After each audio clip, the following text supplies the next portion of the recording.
we'll now move to questions from the floor. We have microphones, which, if you don't mind waiting for them, is helpful because then it will come out on the TV as well. So if you'd be kind enough to say who you are and where you're from, who would like to go first? Yes, at the front, please. Thanks. Mike Nielsen from Scottish Government. Just one point and two questions. The point is really, I think the one thing for me that came out in terms of your last question, Owen, about the implications of independence is you would have regulatory, tax and funding all within the same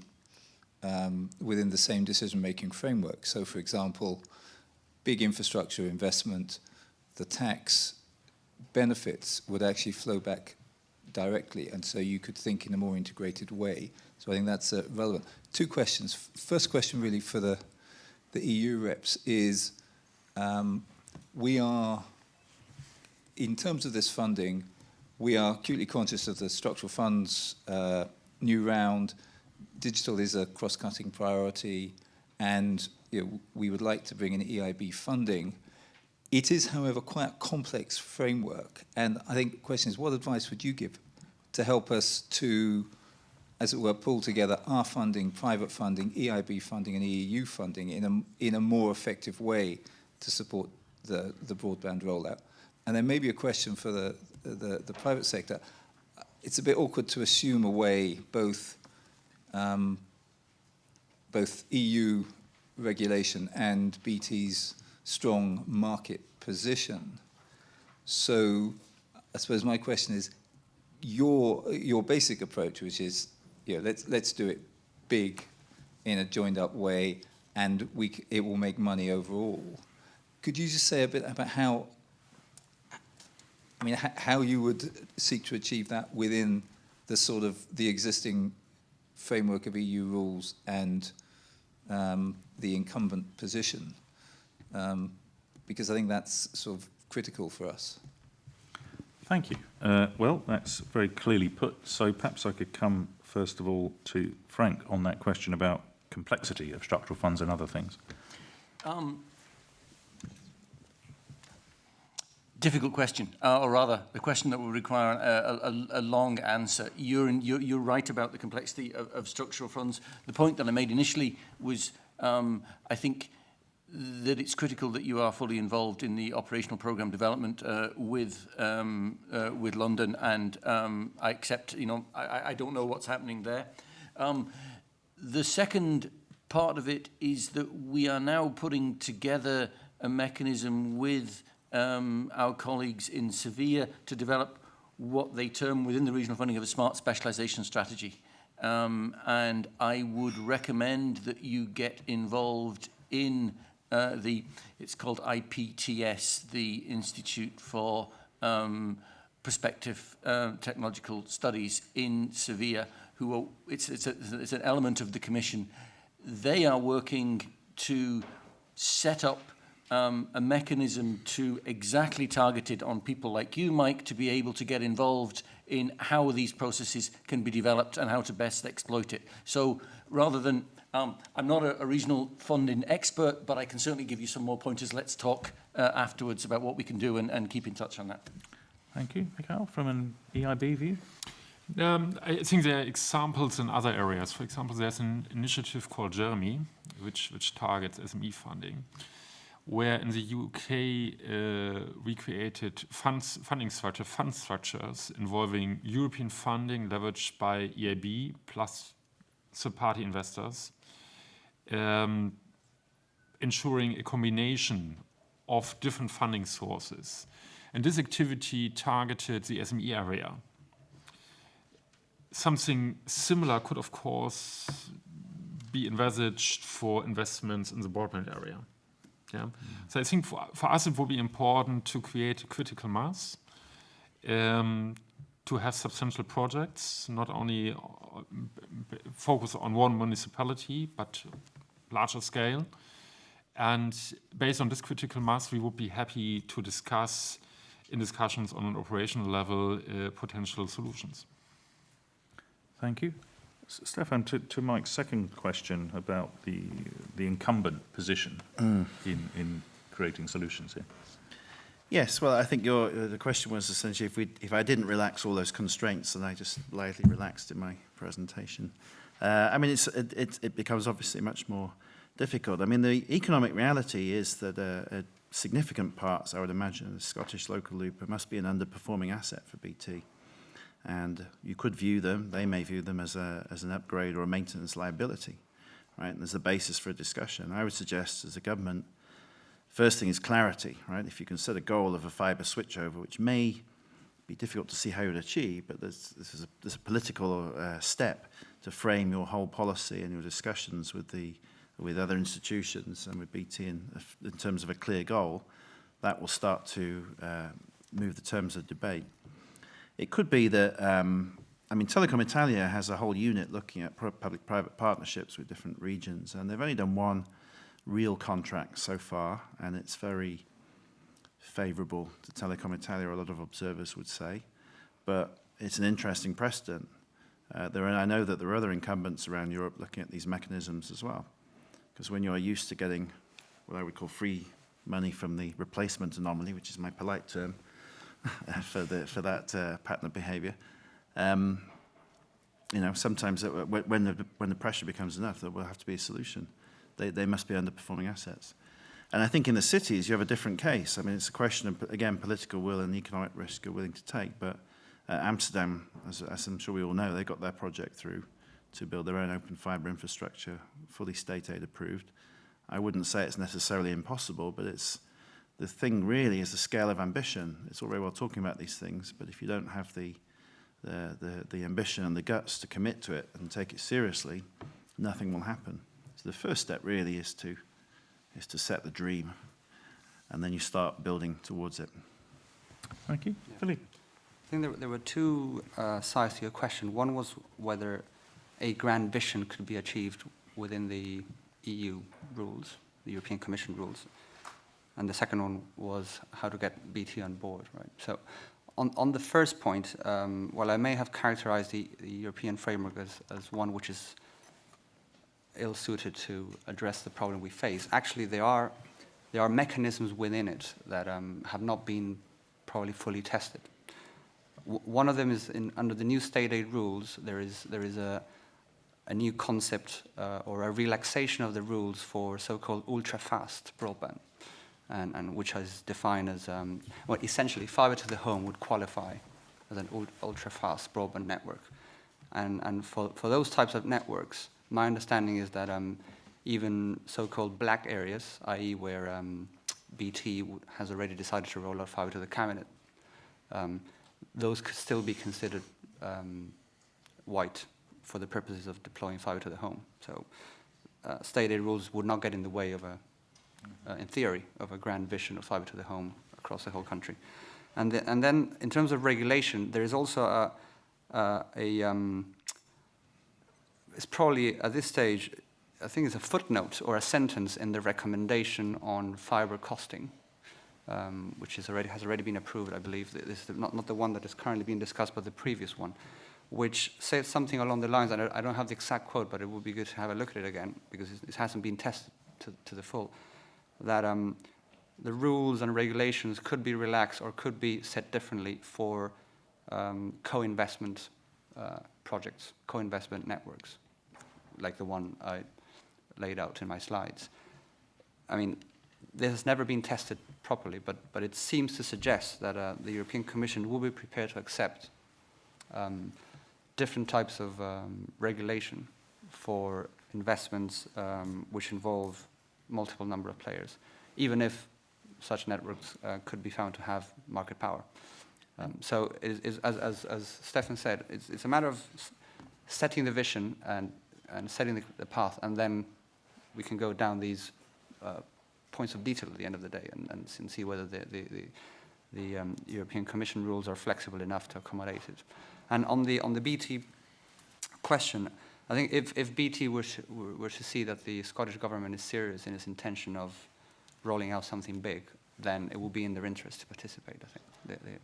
It will not be in their interest to simply see this network be rolled out and not be part of it. Thank you.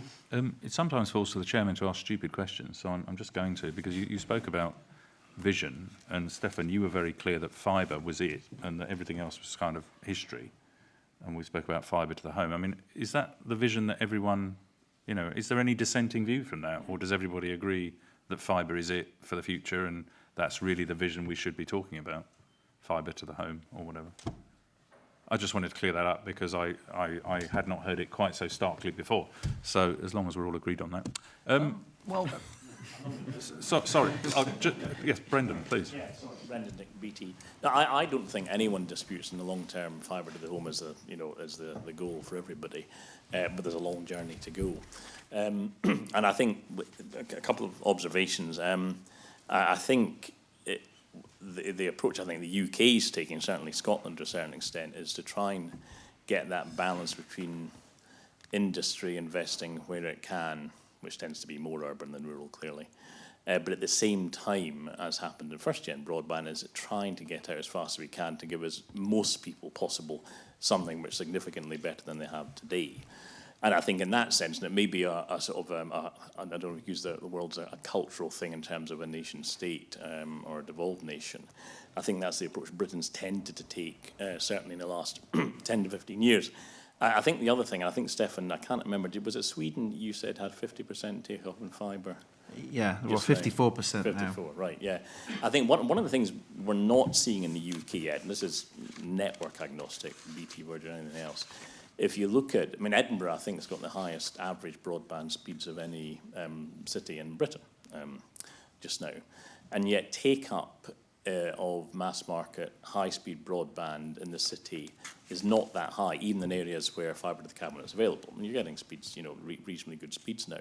So I think we mustn't forget here the importance of driving demand as well as supply, because inevitably, from an industry point of view, it's quite simple. The more demand, the more it creates the investment market for it. So I think any sense, which I'm sure is not true, but I felt was starting to come out, that it's all about putting fibre out there as the answer, is only one side of the coin. We've got to get social and economic benefit out of what we've got, and it will lead to more stuff in the future. Thank If you. I can just, Please. on the point about the revenue, so the 54% is homes passed, and it's even in Sweden, they're not all taking fibre services. But in the report last November, what I pointed out that is if your new infrastructure, long-term, and I agree it's long-term, and you know your shareholders are churning more or less every 6 months, so you can't match their timescales. But in the long term, if you have a cheaper infrastructure, then the prices should be lower. And if you sell fibre as a premium product, then you know the nature of things was the same with cable television in the early days. People don't want to join the network. When they've got it, they don't want to leave, but getting them to join in the first place is difficult. So you actually have to sell fibre slightly counterintuitively, high-speed services at a lower price than traditional services, because in the long term they will actually cost less. But that's not how marketing people would naturally think. So there is a dilemma. Yes, sorry, yeah. Hi, Andrew Bruce from Scottish Futures Trust. I was really wanting to reflect upon how one best brings in private finance into this sort of thing, because it is largely around a credible commitment to repay that's ultimately at the base of successfully doing that. And I suppose I was interested in examples from the rest of Europe, if that's relevant, where the regulatory asset-based model has been used as the basis of subsidy in rural areas, and to what extent there's a role for PPPs in those more rural areas where there may not be the level of demand to actually ever drive and attract the private investment, because there's less prospect of actually getting the revenues to repay that finance. So yes, interested in the different kind of models used to bring private finance into digital infrastructure. Mikhail, perhaps, is there anything the EIB has experienced that can help us? I think we are not that experienced yet with regard to privately financed rollout of fibre in less densely populated areas. I would say that the break-even point is approximately around €1,000, £800 per home per home passed. If the connection cost is far above that level, I think it will be difficult to earn money with it. Thank you. Felipe, I mean, from an economist's point of view, I mean, this is a sort of... Yeah, I mean, the RAB model really works well when you got a natural monopoly that doesn't face competition, because the issue is when there is duplication risk or demand risk, you can set a price, but that's always going to be a cap, right? And the actual cash coming in could be less depending on how the market evolves. So, and which is why, well, in the model that I put in my slides, one of the preconditions, a big assumption, is that this is a single infrastructure. So you avoid its duplication by ensuring you have all potential firms that might in the future decide to invest by maybe using duct access or other means. You get them on board into this project and they become partners with BT. So therefore you eliminate the duplication risk. And then once that is done, then you can think about WACC models, which is what attracts long-term investors, pension funds into more traditional utilities like water energy. Thank you. Stefan. Yes, the Italian example I mentioned is not, I mean, it exists, it's not necessarily the best. But, the character I mentioned in Slovenia with the cable TV, his deal is a build, operate, transfer deal with some local government on a 25-year concession. One of the problems they have is that trying to get as an operator, or like an open access operator, construction firm in their case, deals with any number of local councils that are small to aggregate them up to make something you could take to the IB or a sizable institution is very, very difficult, which is why in the report last November I suggested this idea of fibre development corporations that would serve to pull different bodies together who could put together a project, because the startup cost on getting a project the size that the EIB or the like could finance is quite considerable. Frank? I think the most interesting example in Europe that I would point to is RegiFiber, that was mentioned in one of Michael's slides. RegiFiber is a Netherlands organisation. Now, Netherlands has 100% DSL coverage, 100% coax, cable coverage. And in that context, RegiFiber is aimed to roll out fibre to the home. So it's got it's a difficult ask, and it's done so by targeting demand. It goes to a town, and unless it can drum up beforehand the level of demand, it will not launch the project. It's got villages queuing up to be covered by RegiFiber. So I think that approach is interesting because it partly covers your questions on payback. The other comment I would make on payback is the question of payback period. I'm a bit scared about talking about this sitting next to people who know much more than I on payback, but my understanding is that telecom companies look to a 5-year return on capital. For fibre, we need to look to a much longer term return on capital. Now, it's not going to make the Western Isles investable, but it will attract investment to a lot more areas, and that's maybe something that Scotland should be looking towards. Thank you. Another, yes, gentleman there. Thank you. Roddy Matheson from Aberdeenshire Council. This question's primarily aimed at Frank, who's got the structural funds, and Stefan, who's got the technical solutions. I'm from part of Scotland that accounts for about 8% of the land area, but only just over 4% of the population. And we currently have around 16,000 homes without access to any form of broadband whatsoever. Given the scale of the problem, can you gentlemen tell us how we can hope to get world-class broadband to these potential consumers, given that the revenue from them may not even match the costs of maintaining the infrastructure? Stefan, why don't you tell our questioner how to do it, and then we'll ask Frank Well- how to pay for it.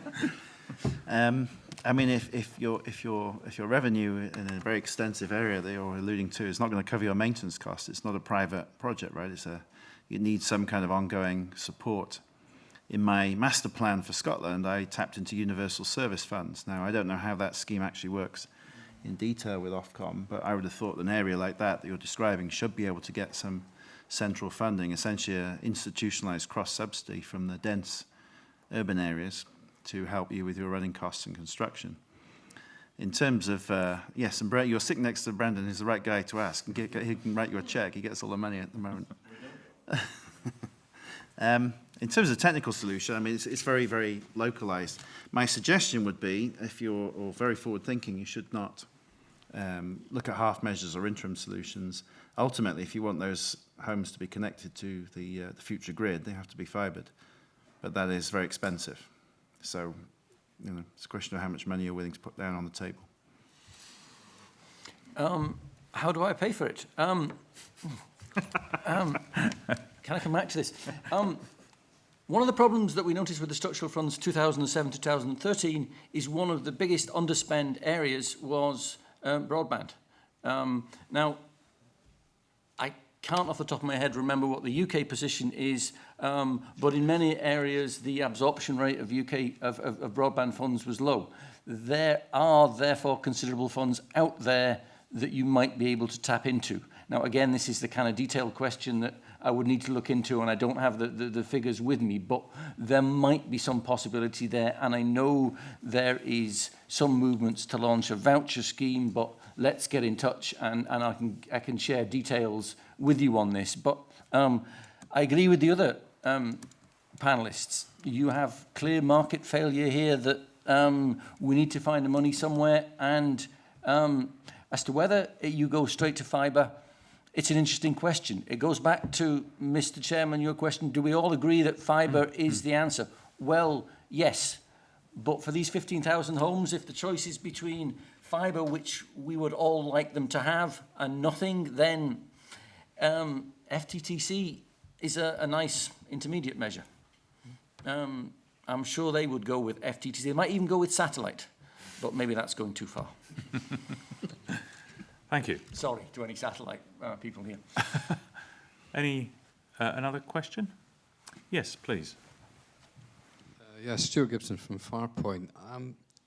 I was wondering how the debate has gone in countries that have moved towards governments or local authorities feeling more comfortable about owning assets or investing assets as principals, and perhaps thereby making it easier to get private finance into the mix, from a situation in the UK which is largely about providing gap funding to BT to do it without wanting to take on a long-term responsibility for ownership of maintenance. I mean, if that's where we are, how is the debate in these countries that have moved to that, what I would call maybe a better model, actually taken place over the last few years?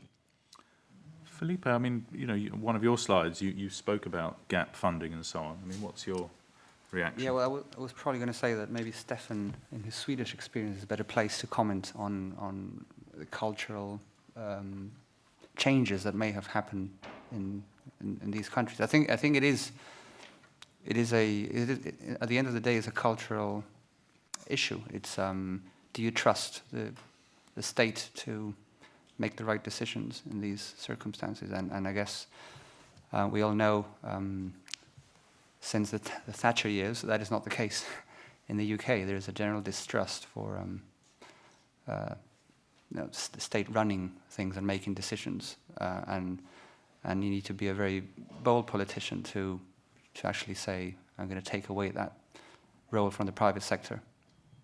But in other countries, they are maybe more receptive to that idea, and actually also it's about local initiatives as well. I think in the Scandinavian countries, it's been mainly about local government, local communities, local government working with local communities, setting up independently run companies, owning local assets, and there's a patchwork of of these networks appearing in these countries. So it's about encouraging. There are some initiatives in the UK like that, increasingly so in rural areas, but they need to be fostered and promoted. Thank you. Stefan, I'll come to you in a minute, if I may. But Mikhail, I mean, does the EIB have any general view on the desirability of public authorities, governments being part of the mix? Yeah, I think in the end, the underlying problem remains the same. In the end, the public also needs to attract the funding. And, for example, Luxembourg is a very small country, only 500,000 inhabitants, but there the government took the decision to roll out on a nationwide basis the fiber product to each household. Nevertheless, the Luxembourgish government is still in a very comfortable situation. In the end, there's no essential public debt. Yeah, so this is something which can be rather easily decided. Yeah, the telecom operator is still 100% state-owned. So this is not a very complex situation. And for smaller countries, this can work. But I think on a larger scale, in the end, the underlying problem remains the same. So the question is, first of all, is the government willing to take such a decision? And secondly, is the government willing to accept the related investments, i.e. the financing for these investments? Stefan?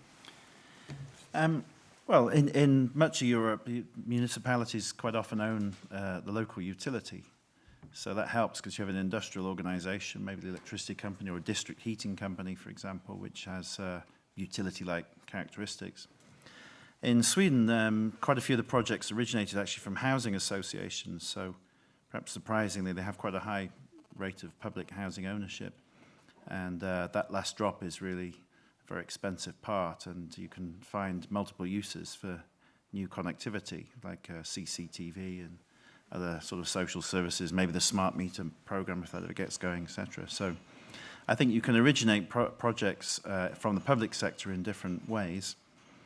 There is since the Conservative government came in Sweden, there's a move to sell off that fibre infrastructure where it's practical. And there's a fund called EQT, which has stepped up in the press to say they'll invest up to £3 billion or euros, I forget now, in buying that. So scale it up like 6 or 7 times for the UK. It gives you an idea of the kind of money that's ostensibly on the table from investment funds once it's built. But getting the network built in the first place is the more difficult part. So I think we don't have a long history of that, or perhaps we did before privatisation many years ago in Victorian era in Britain. It is unusual, but entirely practical. Housing associations probably the most likely route, my guess, in this country. Another dimension on the Swedish model, as I understand it, is that one of the advantages to Sweden is that the Swedish government did make the decision to build a fibre backbone and backhaul network a long time ago and was heavily criticised for it because it was believed that as a result of them doing it, it meant that Telia were not investing it. Now, as I understand it, speaking to people in some of the Highland regions that have tried project, that backhaul is also an issue in Scotland. My point here is not the technicality, it's rather what helped in Sweden was the vision of the government now, and one that was heavily criticised for doing it, but the vision in the end has proved to be correct, that the local projects can be built only on the basis of this efficient backhaul and backbone network. Well, thank you, ladies and gentlemen, and thank you very much for coming. I see I'm on the programme to do a 10-minute summing up, which I'm not actually going to attempt, not least because this is a dialogue, and thank you to you for your questions and for coming. It's the beginning of a dialogue that the Scottish Government is launching today, so we've been recorded. I suppose what strikes me, though, having listened to these excellent presentations and then the questions and the discussion, is, and you know, it's a painfully obvious thing to observe, but there is no clear, easy answer. It's a balance between public sector, private sector. It's not the case that private wealth is simply going to come in and do all the investing. There clearly needs to be a role for public agencies and governments at all levels, from EU level downwards. So I hope it's been useful to you to go through, hear the elaboration of the issues from our speakers and to participate in this, the beginning of the dialogue. But thank you all very much for coming, and please join me in thanking our panellists. Thank you.